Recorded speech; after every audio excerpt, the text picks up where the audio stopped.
Bueno, buenas noches a todos. Yo soy Daniel Barona, yo soy residente de tercer año de Medicina Interna en la Universidad del Valle. Y en el ámbito de las charlas de coronavirus para la capacitación del personal médico, me corresponde dar el tema de clasificación clínica y de certificación de riesgo en infección por coronavirus. Digamos que es un tema corto. Vamos a hablar un poquito como de dónde sacan las referencias para definir que el paciente está críticamente enfermo y digamos qué pronóstico tienen los pacientes que tienen algunas variables clínicas específicas. Todos los estudios que se han utilizado para definir pues, el paciente críticamente enfermo y cuáles tienen peor pronóstico son estudios observacionales, obviamente, y son estudios recientes, pues porque la epidemia es reciente, en los últimos 3 meses. Y digamos que ha permitido establecer algunos factores de riesgo para desarrollar enfermedad grave, y estos factores de riesgo pues asocian a una mayor mortalidad en estos estudios observacionales.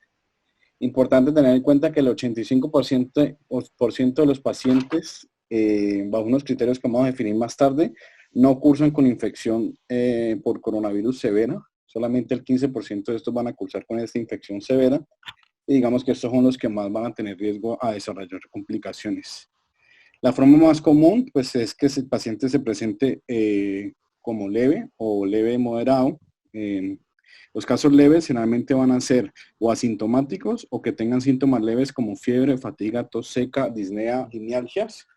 Pero también pueden ser digamos, presentarse de una forma atípica, como por ejemplo los pacientes que debutan con aumento en la producción del esputo, con cefalea, con hemoptisis, con diarrea.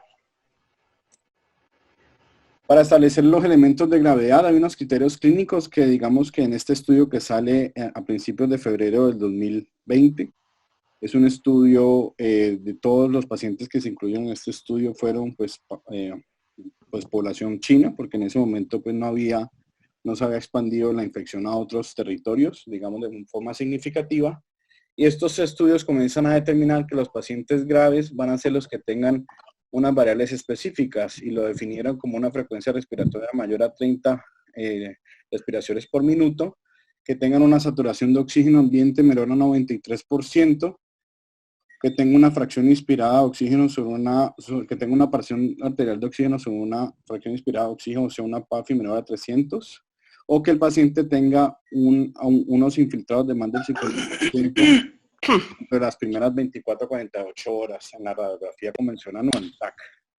Digamos que estos van a ser los criterios que se definen en los estudios posteriores, como que el paciente se encuentra crítico o no se encuentra crítico.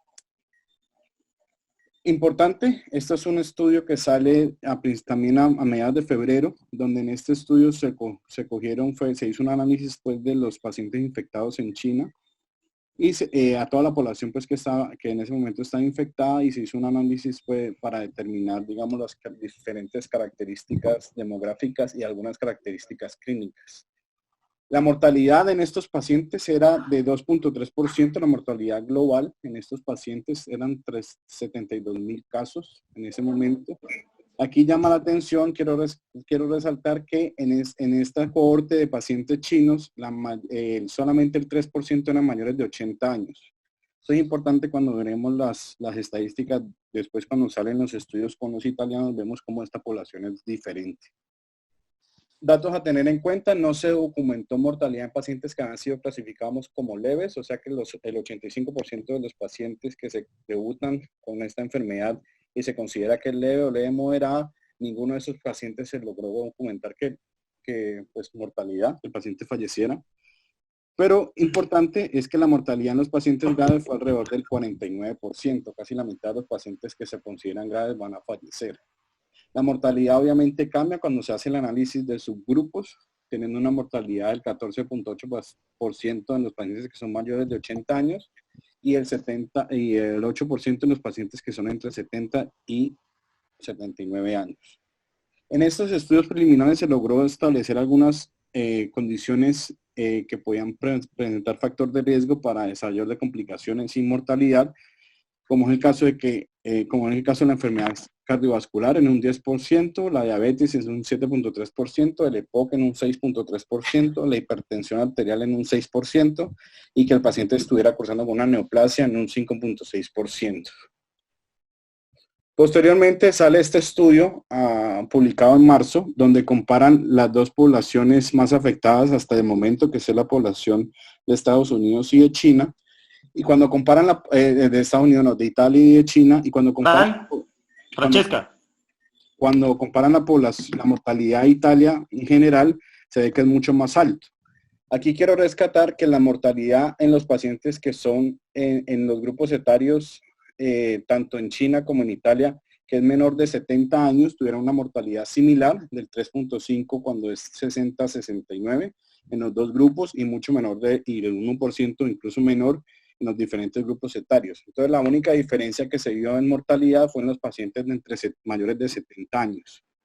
Y estos artículos, este artículo que se ha publicado en marzo 23 da unas claves de por qué de pronto se logró determinar esto. Entonces, la mayoría de la población en Italia que era mayor de 70 años era mucho mayor a la población de China que era mayor de 70 años, un 37.6% versus un 11.9%. Y de ese 37.6% de la población italiana que era mayor de 70 años, 680 pacientes eran mayores de 90 años. Ese es un dato a tener en cuenta. Y también el estudio da a indicar de que en los italianos hicieron una asociación, determinaron todos los pacientes que fallecían y tenían contacto con coronavirus, se consideró como una mortalidad asociada a coronavirus. Pero se logró identificar que muchos de estos pacientes tenían unas otras comorbilidades o digamos tenían otras patologías de base que hacían que de pronto llegara a ese desenlace. En esta cohorte de pacientes, la edad promedio de los italianos fue de 79 años. Es una cohorte de los pacientes que fallecieron, un pequeño grupo de pacientes que falleció de 355 pacientes. En esa cohorte, la edad promedio era 79 años, con una desviación estándar de 8.1 años. Y en este grupo de pacientes, el 35% presentaban diabetes mellitus, el 30% presentaban cardiopatía isquémica, el 20% presentaba una neoplasia activa, 9.6% tenían historia reciente de un accidente cerebrovascular y el 6.8% presentaban demencia en el momento pues, que se detectó la coinfección pues, con coronavirus. Espera un momentico que me está escribiendo Osvaldo. Ya lo...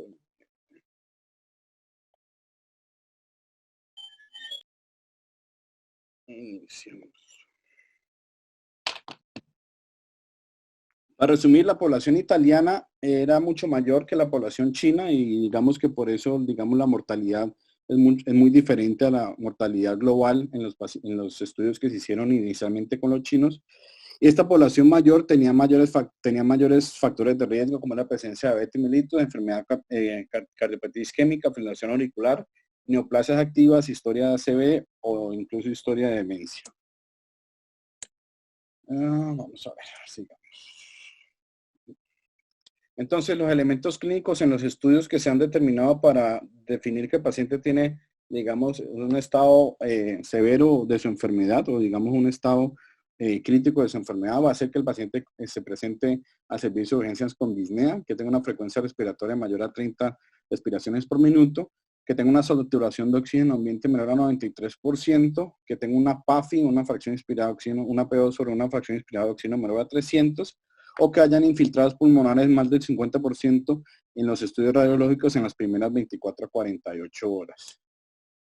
Con eso aparte, esos son datos clínicos, también hay estudios que determinan datos de laboratorio para intentar definir cuáles son los pacientes que tienen peor pronóstico. Este estudio salió publicado a mediados de marzo. Ese estudio es hecho por unos colombianos como investigadores principales de la Universidad Tecnológica de Pereira y básicamente un metaanálisis de 19 estudios en un total de 2.874 pacientes. En este estudio solo se buscó determinar cuáles eran los hallazgos de laboratorio más común en los pacientes con coronavirus sin, digamos, intentar hacer un análisis de si presentaba factor de riesgo o, digamos, mayor riesgo de presentar alguna complicación o desenlace fatal. ¿Qué se encontró en este estudio? se encontró que la mayoría de los pacientes que tenían infección por coronavirus presentaban hipoalbuminemia, hasta en un 75% de los casos. Iban a presentarse con una proteína C reactiva alta, con una LH alta, con una linfopenia y también con una velocidad de intrasedimentación alta.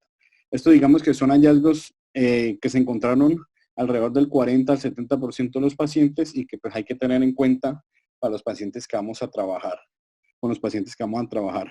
Ellos no intentaron hacer en este estudio, digamos, relación de peor pronóstico con las diferentes variables, solamente describieron los laboratorios que se encontraban en estos pacientes. Luego sale este estudio que sale en este mes, en marzo, a mitad de marzo, donde sí hicieron un análisis respectivo sobre sobre los laboratorios y si representaban peor pronóstico para los pacientes. En este estudio, digamos, cogieron una cohorte de 191 pacientes donde 54 habían fallecido y 137 no habían fallecido. Digamos que entre los que no habían fallecido, los que habían fallecido, pues como era de esperarse, tenían mayores comorbilidades.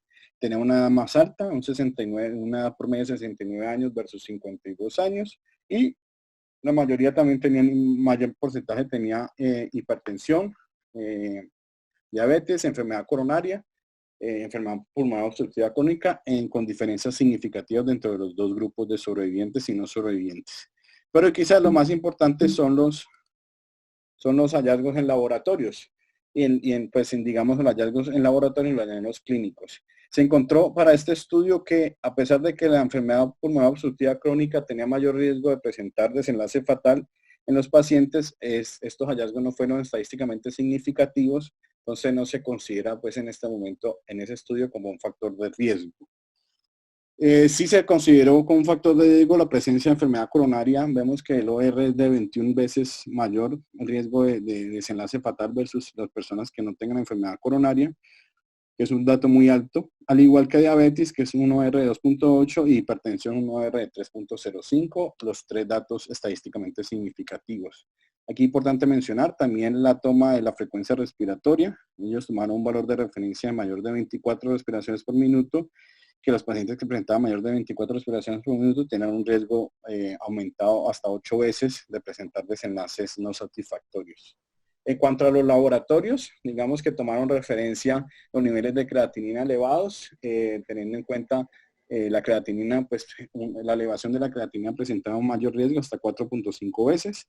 Sin embargo, aquí lo más llamativo es la presencia de la LH elevado mayor a 245, con hasta 45 veces más riesgo de presentar complicaciones y desenlace fatal.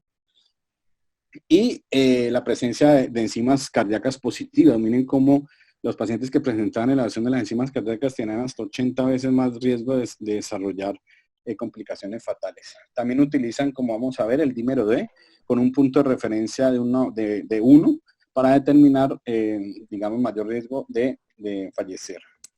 En esta gráfica, y aquí por último mencionarle la ferritina, porque es un examen que también está determinando mayor riesgo en los pacientes para desarrollar complicaciones y que es un examen que pronto podemos tener a la mano para manejar nuestros pacientes en el hospital departamental. Importante resaltar el uso de la procalcitonina como ente para determinar pues la infección bacteriana asociada, y ellos dicen que los pacientes que tenían procalcitonina también elevada tenían mayor riesgo, hasta 13 veces más, de desarrollar alguna complicación.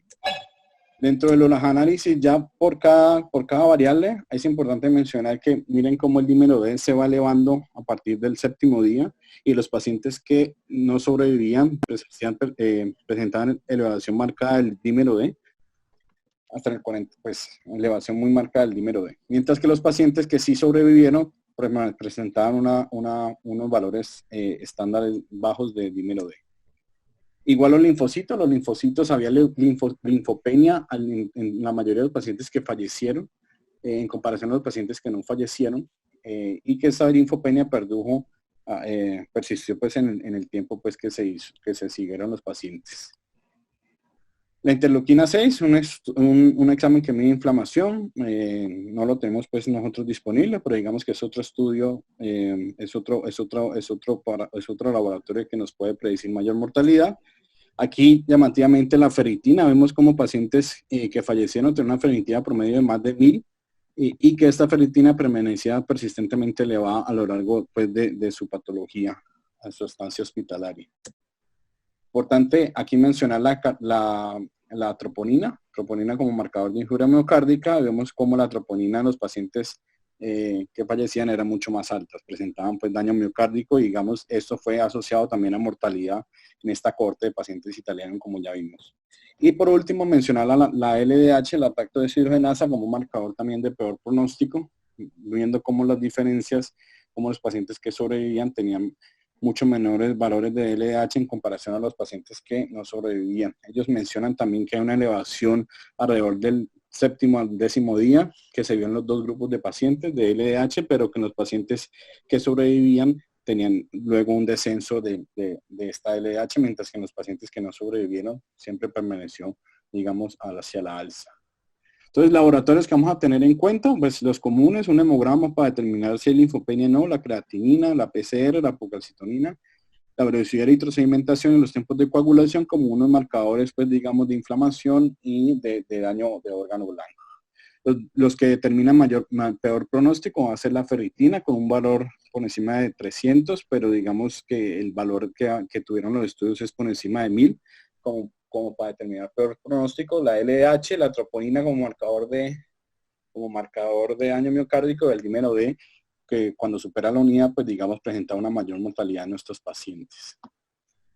Ya con esta introducción, la clasificación que se va a dar a los pacientes, la OMS recomienda clasificar a los pacientes en esta categoría, en leve, que vamos a ver más adelante, moderado, que tenga una neumonía, pero que la neumonía no sea severa, severo, pues que tenga una neumonía severa, que el paciente esté en síndrome de dificultad respiratoria aguda, que se encuentre en sepsia o que se encuentre en shock séptico. Vamos a ver cada una de ellas detenidamente. Entonces, la enfermedad leve se debe considerar cualquier paciente que presente una infección respiratoria viral de tracto superior no complicada. Puede tener algunos síntomas como síntomas inespecíficos como fiebre, malestar general, fatiga, anorexia, mialgias, algo de disnea, congestión nasal, dolor de cabeza. Generalmente estos pacientes pueden presentarse con diarrea, náusea o vómito. Los pacientes mayores inmunosuprimidos pueden presentar síntomas un poco diferentes, atípicos, que hay que interrogar e indagar para determinar si el paciente tiene, digamos, cuadro compatible con infección por coronavirus. Eso sería la clasificación de los pacientes que se consideran como una enfermedad leve. Los pacientes que se consideran como una enfermedad moderada o que tienen una neumonía, básicamente es el adulto que va a presentar con signos de neumonía, pero que no va a necesitar suplementación de oxígeno para lograr una saturación mayor a 93%. Importante que las guías colombianas, el consenso colombiano de que salió pues, para el coronavirus, recomiendan utilizar la escala del Q65 para definir si el paciente se deja hospitalizado o no cuando se hace diagnóstico de una neumonía. Luego se va a clasificar los pacientes con neumonía severa. Estos pacientes van a ser los que tengan pues un cuadro compatible con neumonía severa, más que tengan la frecuencia respiratoria mayor a 30 respiraciones por minuto, que tenga distrés respiratorio severo, que se va a considerar como una saturación de oxígeno menor a 93% de oxígeno ambiente. Digamos que esto pues ya implica que el paciente va a requerir una estancia hospitalaria, básicamente mediado porque requiere suplementación de oxígeno. Estamos haciendo pues estamos haciendo énfasis en los pacientes adultos. En los pacientes niños pues se toman otras variables como saturación menor a 90 y digamos otros signos clínicos, pero pues estamos nosotros enfocados en la guía de los adultos. Cuando se va a hablar ya del paciente que tiene SRA, digamos que el SRA generalmente se presenta a la semana de haber iniciado los síntomas y va a presentar empeoramiento digamos de la disnea y de los síntomas respiratorios. Se va a ver en los pacientes en la radiografía, en estudios radiográficos, ya sea radiografía o TAC o incluso pues ultrasonido, dependiendo de lo que tengamos disponibilidad, la presencia de opacidades bilaterales y que no se puedan explicar. Aquí es importante mencionar que no puedan explicarse por congestión pues de origen no pulmonar, o sea, congestión de origen cardíaco. Hacen énfasis en que de pronto se puede utilizar el ecocardiograma como una medida para determinar si el paciente de pronto está sobrecargado de volumen, para poder determinar que esta insuficiencia respiratoria sí es de origen, digamos, pulmonar per se. Dependiendo de los valores que tengamos de la PAFI, vamos a determinar como un SRA leve o moderado o severo. leve cuando tenga una PAFI entre 200 y 300, con una PEP o un CPAP mayor a 5 centímetros de agua, o que el paciente no esté ventilado, pero tenga una PAFI menor a 300. Modera y que tenga pues las otras características como los infiltrados bilaterales y pues la clínica correspondiente. Moderado se va a determinar cuando el paciente tenga una PAFI entre 100 y 200 milímetros pues, de mercurio, y severo cuando el paciente tenga una PAFI menor a 100 milímetros de mercurio, esté ventilado o no esté ventilado. Aquí llamar la atención que cuando no tenemos gases arteriales, se debe considerar con riesgo de desarrollar SRA los pacientes que tengan una relación de saturación de oxígeno sobre FIO2 menor a 315. Esto es el paciente que sature menos del 93% cuando tenga suplementación de oxígeno a máximo 2 litros por minuto. Si tienen suplementación de oxígeno más de 2 litros por minuto por cánula nasal y tienen esta relación, una saturación menor a 93%, sería considerar como un posible, como que el paciente va a desarrollar un SRA.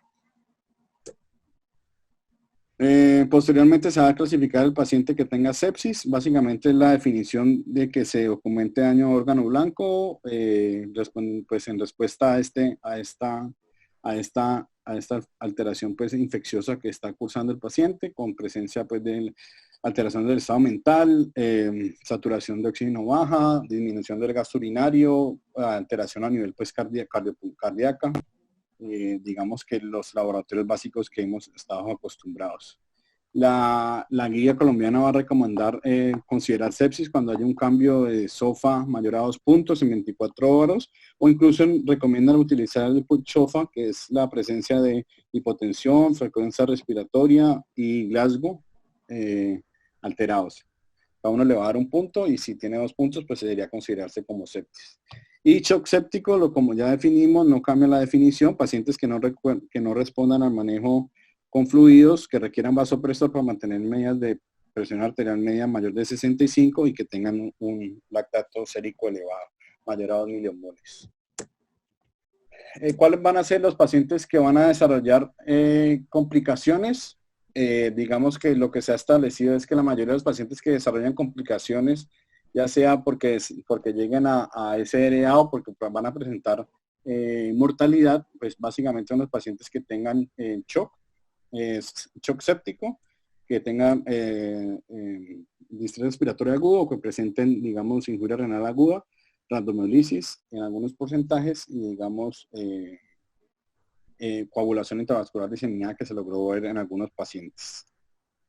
Por último, las recomendaciones. Esta es una guía que me pareció importante. Esta la saca el Ministerio de Sanidad de España para iniciar el tratamiento de estos pacientes, la clasificación de estos pacientes. Y ellos dicen, pacientes menores de 60 años que no tengan fiebre ni insuficiencia respiratoria y que se presenten a clínica por clínica compatible con infección por coronavirus y no tenga desaturación y no tenga frecuencia respiratoria aumentada y tengan ninguna comorbilidad, básicamente estos pacientes podrían darse de alta para la casa y realizar radiografía dependiendo pues del criterio clínico que se tenga.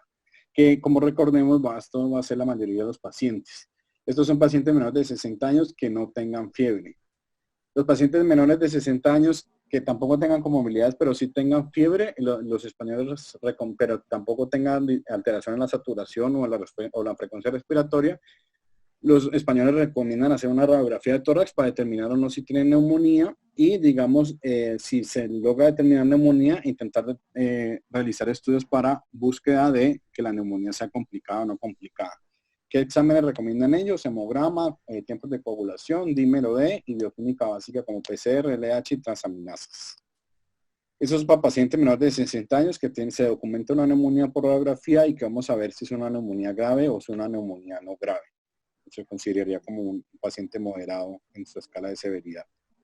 Ya para los pacientes que tengan mayor de 60 años o tengan comorbilidades, se debe hacer una radiografía siempre a todos los pacientes para determinar si hay presencia de neumonía o no y digamos, tomar algunos paraclínicos como el hemograma, la coagulación, el dímero D y la bioquímica básica para determinar si va a ser una neumonía grave o no. Ya en los pacientes que están hospitalizados, ellos recomiendan pues a todos los pacientes hospitalizados hacer la prueba del coronavirus para determinar si el paciente está cursando con esta infección y los estudios complementarios. Como digo, esto es una recomendación de la guía española Me pareció que pueden servir para nuestros pacientes. ¿Cuándo dar de alta? Ellos dicen que se le puede dar de alta a los pacientes menores de 60 años que tengan un índice de neumonía, el neumonía severity index entre 1 y 2, que no tengan complicaciones radiológicas ni complicaciones analíticas, o sea que los estudios iniciales estén normales y que la neumonía sea o neumonía alveolar unilobar, que no presente disnea, que tenga saturación y frecuencia respiratoria normal, que no tenga linfopenia, porque acordémonos que la linfopenia es uno de los marcadores del poder pronóstico, que tengan transaminases normales, LH normal o dímero D normal. Ya para acabar, digamos cuáles son las recomendaciones que avanza la guía del Consenso Colombiano de Atención al Diagnóstico y Manejo de la Infección por Coronavirus. Ellos dicen que se recomienda pues, la clasificación de la OMS, como ya la vimos, en leve, moderado, severo, con neumonía severa, SRA, sepsis y shock séptico. Pero además se recomienda la búsqueda activa de las complicaciones en pacientes con SRA, buscar activamente la injuria renal, lesión miocárdica y deterioro neurológico, pues que nos determine un peor pronóstico. Se recomienda búsqueda activa de complicaciones asociadas al cuidado de la salud, haciendo énfasis pues en la infección pues asociada a la neumonía social, a la ventilación mecánica en estos pacientes. Se recomienda la búsqueda activa de factores de riesgo para desarrollo de SRA, como es la edad avanzada, la enfermedad cardiovascular, la presencia de diabetes mellitus, presencia de POC o neoplasia activa. Y entre los hallazgos de laboratorio que recomiendan para determinar riesgo de complicaciones está el LDH elevado, que el paciente esté cursando con linfopenia o que tenga un dímero de mayor a 1000 o una unidad dependiendo de los valores de referencia. Eso, digamos, era la clasificación y las razones por las cuales, digamos, se está clasificando de esta manera a estos pacientes con coronavirus.